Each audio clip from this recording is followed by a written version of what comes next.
रजनीगंधा प्रेजेंट्स बिहार किसका, powered by नोवा शुद्ध देसी घी। यूं ही नहीं ताज ताज बन जाता है, शिल्पकारों का हुनर और चुनिंदा संगमरमर ताज को नायाब बनाते हैं। कुछ ऐसे ही चुनिंदा जगहों से बस खास ही चुनकर लाता हूँ।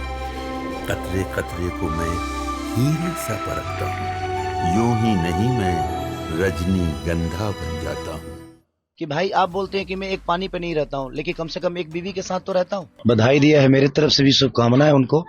वो बड़े भाई हैं और मैं टिप्पणी किसी पर्सनल विचारधारा में नहीं करता हूँ। अगर मैंने उनके बारे में कुछ मैं बोलता भी हूँ तो उसमें मेरा कोई फायदा नहीं है। अगर वो एक हो जाए दोनों मियाँ बीवी तो उसमें मेरा फायदा है कि उनका फायदा है। एक व्यक्तिगत इंसान होने के नाते अगर कोई मेरे से सवाल पूछता है तो मैं जवाब देता हूँ। तो सवाल आखिर पैदा कौन करता है?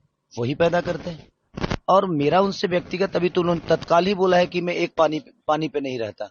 कभी मैं बोलता हूं कि पवन भैया के कारण मैं यहाँ पे हूं, दिनेश भैया के कारण मैं यहाँ पे हूं। तो भाई गाया तो मैं था, नाचा तो मैं था, राइटर तो मेरा था, हर चीज तो मैंने की थी। उनके कारण अगर मैं आपको आदर्श बना लिया तो इसका मतलब ये थोड़ी है कि आप मेरे कर्मदाता हो गए और भगवान हो गए। आप बड़े भाई हैं, बट हर आदमी यहाँ पे अपने कर्मों से बड़ा होता है। बट ठीक है, मैं पर्सनल टिप्पणी नहीं करता। वो बोलते हैं कि मैं एक पानी पे नहीं रहता हूं, तो इसका क्या जवाब दूं? तो मैं भी उनको बोला कि भाई आप बोलते हैं कि मैं एक पानी पे नहीं रहता हूं, लेकिन कम से कम एक बीवी के साथ तो रहता हूं। इतना तो है कि मैं अपने रिश्तों को बहुत अहमियत देता हूं और मेरा रिश्ता मेरे लिए बहुत मायने रखता है। मेरा रिश्ता मेरे लिए बहुत मायने रखता है, चाहे वो छोटे भाई का हो या मेरे परिवार का हो या मेरे लोगों का है। अगर भगवान ने मुझे मनुष्य के रूप में भेजा है तो एक जिम्मेदारी भी दी है, चाहे वो माँ का रिश्ता हो, पिता का रिश्ता हो, भाई का रिश्ता हो, बीवी का हो या समाज का हो।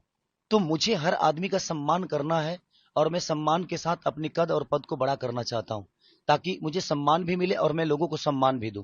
और हर आदमी की अहमियत मेरे जीवन में है। तो आज कौन सुरक्षित है? आज भी तो हत्याएं हो रही हैं। अरे देखिए, सबसे बड़ी चीज कि किसी भी एनडीए के नेता से आप पूछिए ना कि आप जंगल राज छोड़ के ना अपना काम बताएं, वो कि उन्होंने बिहार को किया क्या है और बिहार को दिया क्या है। इस पे ज्यादा चर्चा होगी तो मुझे लगता है। और आदित्य योगीनाथ जी हम सबके गार्जियन हैं, वो यूपी में बेहतर किए हैं कि नहीं किए हैं यूपी के लोग जानते होंगे, लेकिन उनको एक बार बिहार की हकीकत जानना जरूरी है। वो भी किसी नेता के मुंह से ही जंगल राज सुन लिए हैं, क्योंकि वो तो कभी यहाँ रहे नहीं और ना ही अभी रहते हैं वो। तो मुझे लगता है कि उनको छपरा में आकर ने एक बार घूमना चाहिए, यहाँ की गलियों को देखना चाहिए, यहाँ के व्यापारियों की दर्द देखनी चाहिए। तब शायद उनको पता चलेगा कि लोग क्यों सरकार बदलना चाहते हैं। तो आज कौन सुरक्षित है? आज भी तो हत्याएं हो रही हैं। अरे देखिए, सबसे बड़ी चीज कि किसी भी एनडीए के नेता से आप पूछिए ना कि आप जंगल राज छोड़ के ना अपना काम बताएं, वो कि उन्होंने बिहार को किया क्या है और बिहार को दिया क्या है। इस पे ज्यादा चर्चा होगी तो मुझे लगता है। और आदित्य योगीनाथ जी हम सबके गार्जियन हैं, वो यूपी में बेहतर किए हैं कि नहीं किए हैं यूपी के लोग जानते होंगे, लेकिन उनको एक बार बिहार की हकीकत जानना जरूरी है। वो भी किसी नेता के मुंह से ही जंगल राज सुन लिए हैं, क्योंकि वो तो कभी यहाँ रहे नहीं और ना ही अभी रहते हैं वो। तो मुझे लगता है कि उनको छपरा में आकर ने एक बार घूमना चाहिए, यहाँ की गलियों को देखना चाहिए, यहाँ के व्यापारियों की दर्द देखनी चाहिए। तब शायद उनको पता चलेगा कि लोग क्यों सरकार बदलना चाहते हैं। अरे भाई, मेरे कहने का मतलब कि आप राम मंदिर को लेकर ही वोट मांगते हो तो मैं मस्जिद पर टिप्पणी क्यों करूं? मेरे कहने का मतलब कि राम मंदिर बनाना जरूरी है, बट क्या अस्पताल बनाना जरूरी नहीं है? हाँ? रोजी रोजगार जरूरी नहीं है? शिक्षा जरूरी नहीं है? रोजी रोजगार के लिए ट्रंप को वोट करने जाएंगे हम कि आप ही को करेंगे? आप ही को किए हैं। मैं ये कह रहा हूं कि आप बनाइए, दुनिया में सारे हर जगह मंदिर बना दीजिए, लेकिन मंदिर से हमारे बच्चों का भविष्य तय हो जाएगा? मंदिर से अगर हमारे बच्चों का भविष्य तय होता है तो मैं चाहता हूं कि आप 200 मंदिर बिहार में बना डालिए और आप एक बच्चे का भविष्य तय करके बता दीजिए और दिखा दीजिए कि आपने कितने बच्चों का भविष्य उस मंदिर से किया है। मुझे कोई दुख नहीं है और ना ही मुझे कोई तकलीफ है। मैं कह रहा हूं अब बनाओ। भगवान दिल में होता है, श्रद्धा में होता है, मंदिर में सिर्फ एक मूर्ति होती है। तो इसलिए मैं कह रहा हूं कि आप सब कुछ बनाओ, सिर्फ मंदिर क्यों बनाओगे? सनातन कहने से इंसान नहीं होता है।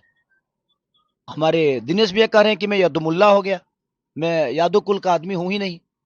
भाई आप 10 साल बाद आपको सनातन याद आया? 10 साल पहले जब आप सिनेमा लाइन में थे और आज भी है, तो आप मुसलमान के कैरेक्टर में फिल्म क्यों करते थे?